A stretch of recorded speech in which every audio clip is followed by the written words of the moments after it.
one of the most powerful enemies in our lives. Its power lies in its silence. It's not loud. It's not aggressive. It's not violent. It doesn't attack you in an overt way. It just paralyzes you. It stops you from making a decision. It causes you to cower, to retreat. So it's so difficult to identify. Because it's one thing if something comes to attack you, okay, that's the enemy, let me do what I have to do to defend myself. But if what creeps into our psyches is an element of fear, of uncertainty, its effect is essentially in not allowing you to do something. And you may not know if it's coming from fear, or is it coming from legitimate reasons, or it's something that you can't even identify. And yet fear plays a really powerful role in our lives. Do we even know what kind of effect it has? How many of your decisions, how many of your life choices, how many of your daily experiences is impacted by some form of fear? Fear of being rejected, fear of failure, fear of the unknown, legitimate fear for legitimate reasons or for imagined reasons.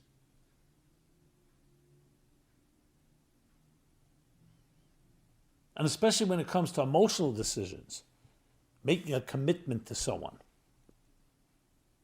a personal commitment, personal relationships, that's where fear really doesn't show its head, but it rears its ugly head in the form of indecisiveness. I'm not sure. When I'm not sure could really just mean fear. So better not to make a decision. However, especially important things in life, the greatest risk of all is not taking a risk. So it's not just, play it safe. No, that itself could be the biggest problem. And you don't want fear controlling your life.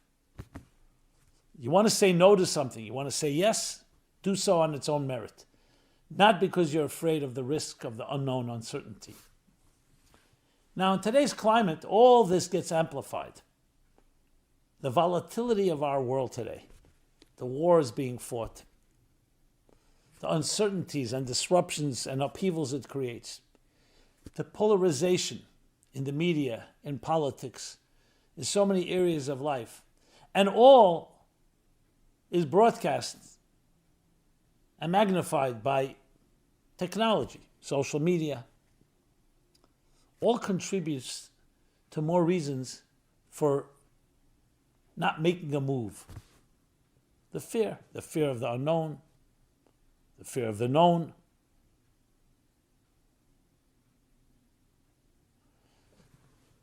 So I would like to submit that if you can identify fear and then take actions that counter it, that teach you how to overcome it, it will change your life, transform your life, allow new opportunities to come your way that you would have never considered. Because it's so easy to just be on the fence. Hey, no decision. But how much are we losing out on now? And it's you, your voice, your unique contributions that are remaining trapped because fear doesn't let you express it.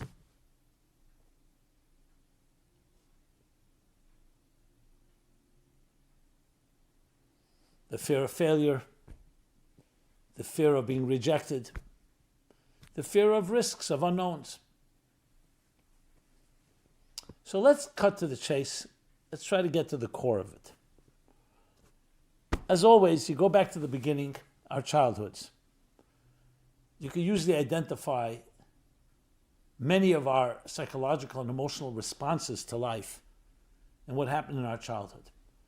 If you grew up in a home, in an environment where you were encouraged, where people believed in you, where risks were taken, and maybe sometimes you may have failed, but sometimes you succeeded, but you didn't shrink or cower or retreat in fear, there's no question that cultivates a sense of confidence to forge ahead and take on challenges. However, if you grew up in an environment where your parents, adults around you, in your formative years were fearful, and they made you be fearful by second-guessing you, criticizing, questioning, to the point of you saying, you know what, it's not worth it. I'll be laughed at. I'll be dismissed. Your children thrive on dreams, on imagination, on free abandon. When that in some way is encroached upon, what does it teach you to do?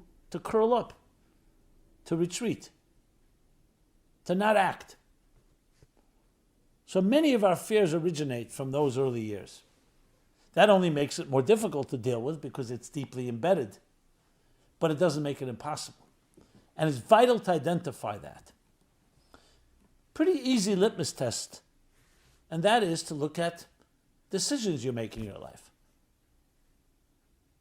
Next time you have to make an important decision about work, about home, about personal matters, ask yourself, what happens? How long do you procrastinate? Do you get frozen?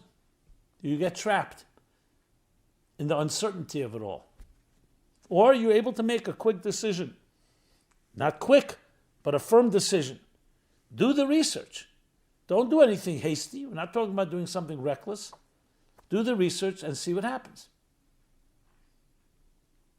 But if you did the research and you still remain trapped in the sense of not being able to make a move, you pretty much can identify that there's fear involved. So it's again, you don't see the fear, but you see its effects on you. Like a magnet behind the wall. Its effects will be felt even though you don't see the magnet. Now, one such incident is not yet proof enough. But if you see different choices you make and you see a constant pattern or a continuous pattern of repeated hesitation, you know there's fear. Because you could always say maybe some situations objectively it's something that you're not ready to jump into. Fine, that's not a problem. But if you see it consistently, you know there's something there. What's the point of knowing? Because awareness is half the cure. We shall, of course, talk about what to do about it. But identifying, because one of the things that fear does, it covers its tracks. It makes you feel, no, it's legitimate. It's not I'm afraid. There are legitimate reasons I'm staying away. But you have to be honest with yourself. And if it's indeed something that goes back to our childhoods and you can identify a cause, by all means. It will often need the help of another party, someone more objective, someone that can step back and is not controlled by or affected by your fear or by your past and can help identify. So that always helps. But then comes step 2, which is what do you do? Because in truth, based on what I've said before, if fear was not projected upon you and you didn't experience it from others, that's not what you naturally would gravitate to. Obviously, a healthy person is afraid of fire or danger. That's a healthy reaction and should be a healthy reflexive reaction. But we're talking about decisions, we're talking about emotional vulnerability, we're talking about things where you should be moving forward. So the fact that there are factors that caused you to be at fear, meaning if you didn't have those factors, you naturally would have moved forward. Look at little young children when they start crawling or they start walking. They may have a little fear that's unknown, but you see how easily they overcome the fear. But if you scare them and say, don't stand up, you may fall, and you keep threatening them or you make them feel uncomfortable or in danger, then of course you're just going to feed into those fears. But if you leave them be, and more than that, you encourage, a child will walk up, and even if they fall once or twice or more times. So in other words, we have in us the capacity to experiment, even at the risk of not always making it, and learning from the job, learning on the job, learning through the experience. So then what do? We have to figure out how to not allow those voices to affect you. So sometimes the approach has to be, don't get emotionally connected to it. Even if you do it behaviorally, you already made a move. Sometimes you just have to make the move. And the emotions will follow. Someone will say, nah, I'm not going to try this until I feel, till it resonates with me. There are times that definitely is helpful, but because fear can be a factor, sometimes acting. I'm not in the mood right now to go volunteer and help some special children, needy children. Go anyway. See what happens. When you do it, how good you feel about yourself. You've helped some other people. It enriches your life. That's how you overcome fears, by actions. Because action is a powerful move. It's not theory, it's not philosophizing, it's not sitting around, let me think it through from every angle. So identify and find things in your life that you're ready to act on, even if you're not in the mood, even if you have reasons not to do it. Maybe I won't be that good, but bottom line is you're helping someone. You learn, you'll become better. So the first step is taking a leap, jumping in and doing something positive. And if it's a positive thing, what have you lost? Even if someone can do it better than you, so. But you've done it. And that's how you discover that you're good at it and become better at it. So that's number one. Fear's power is paralyzing. Fear's power is to debilitate, to demoralize, to make you feel you can't do it, and basically get you into a place where no action is done. So what's the counter to that? Action. Do an action. If it comes with too much resistance, so choose a different area. Choose a field, an area where it's easier for you to act, but act. The last thing you want to do is lie in bed and just, in your mind, go through all the motions and all the fears just feed upon each other. Action is a tremendous force in life, tremendous power that can help you reach places you can't imagine. There are many times I feel like stuck, writer's block, or whatever reason, you're not so motivated. But the commitment that I know that I have to do something, either there's a deadline or people are waiting for me or there's other pressures, that pulls, that in a sense tugs at, I know what's the word I'm using for. It pulls you out of the rut. A commitment with another. Don't underestimate these powers. And in general, when you work with another person, a friend, you do something with another, it also gives you strength because that person empowers you and you empower them. The next point. Fear is very much associated with insecurity. And there are many things in life that make us insecure. People, broken promises, shattered dreams, betrayals, disloyalty, people hurting us. All this contributes to an insecure sense of things. So of course you're going to be fearful. Maybe the next person will disappoint you as well, will betray, will hurt, will violate. So one option is you just put up a wall, thick layers of armor that don't let you get hurt by anybody. But then you're not going to have relationships because no one can get in, but no one can get out either.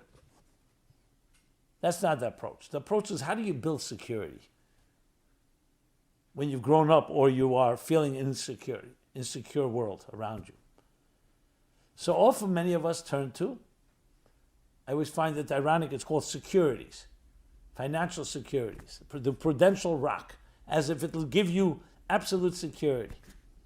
Money is the last thing that gives you security because money constantly is moving and changing and you can always lose it. The only foundations that give you security are foundations that are unwavering. So where do you find unwavering power?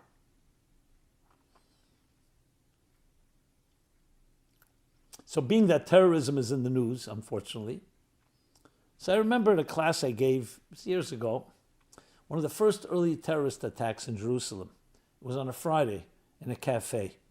Someone a suicide bomber left a bomb in a suitcase, put it near a leg of a table in a cafe. It exploded. I think there were a lot of casualties. There was one woman who was there, an American woman. And I'll tell you in a moment how I know the story from her, who came to see a friend, meet a friend for coffee early Friday afternoon in Jerusalem. I think it was Ben Yehuda. And unfortunately, she was there. So she wasn't killed, but her face was severely damaged, lost her hearing, her smell. Needed a lot of plastic surgery to rebuild. She came to a class that I gave in Manhattan, Upper West Side. And I remember at the end of the class, she came over to me with a friend of hers, introduced herself. As she got close, she had a beautiful face, but she got closer, I saw that it was definitely worked upon, lack of a better word. And I don't say that I say it with pain, and I'm glad she was able to regain her dignity. But listen to this. She shares with me that she was a student. She was in America, grew up in a secular home, and decided to go study, but she couldn't tell her parents because they would never agree to go study in a yeshiva coming from a secular background. So she said she's going on a trip to the Middle East. She didn't lie. She didn't say Israel, she said Middle East. Anyway, she ends up there studying, and then that Friday, she ends up in a hospital without hearing, without a face almost, and literally saying to herself, why am I here? Her parents found out about it from a picture on CNN, I think. They see her covered in blood. And they realized she was there. So they came flying to Israel. Obviously, they did not come with complaints, but she was crying out to God. She says, why? I came here to study your Torah. I came here to connect to you. This is what you do to me? You might as well take my life. You've taken everything from me. My looks, my senses, my functionality. She's extremely angry. And this went on for months, and she said the pain, as the nerves started reconnecting, she really wanted her life to end. And one morning she woke up, the sun was shining through the window, that's how she told it to me. A bright sun in her face, a warm sun. And suddenly she had a surge of willpower, of strength, of courage. No, I'm going to fight. I'm going to survive this. I'm going to rebuild my life. And these are the words she said to me. You don't know how strong faith and trust are until you're left with nothing but them. You don't know how strong faith is until you have nothing but faith, nothing but trust. And her faith and trust in God gave her the strength. Of course, I was extremely moved and taken by this. And it captured the theme that true security is not going to come from human beings, and it's not going to come from man-made objects, and it's not going to come from anything that's temporary and mortal and impermanent. It's going to come from eternal values. To use the expression from Rab Meir of Premishlan, when you're tied above, you don't fall below.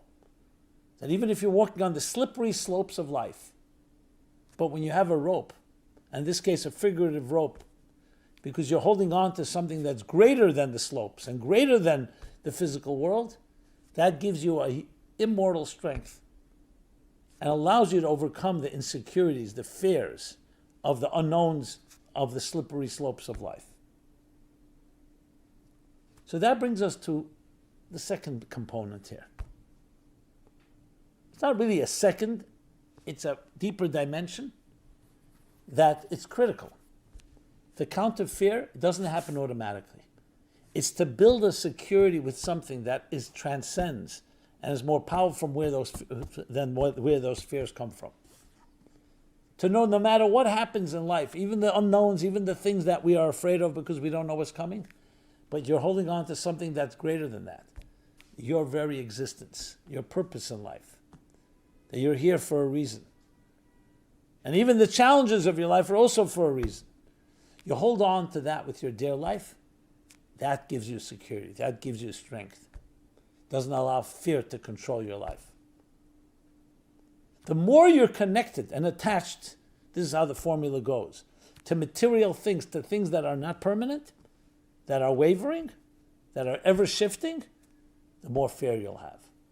The more you connect to the eternal and to the immortal and to values that go beyond the here and now, the less fear you'll have. Try it out. So it's a time, especially in times like this, to write down for yourself, what are the things I absolutely believe in? What are the things I absolutely hold on to? What are those real rocks, the real foundational principles that I'm ready to fight for, that I know are unwavering, that I know will never change? That's what you need to hold on to. That's what counters the ever-shifting vicissitudes and changes all around us. Those changes can be overwhelming because they're constantly moving, and like a moving target, what do you hold on to? Whereas these foundational principles, the things you really believe in, is starting with your mission in life, starting with your values, your standards, the love in your life, the people in your life.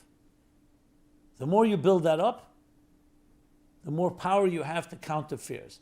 That doesn't mean fears disappear automatically, but you have an arsenal that you're building, because that's what it comes down to, which is point number 3.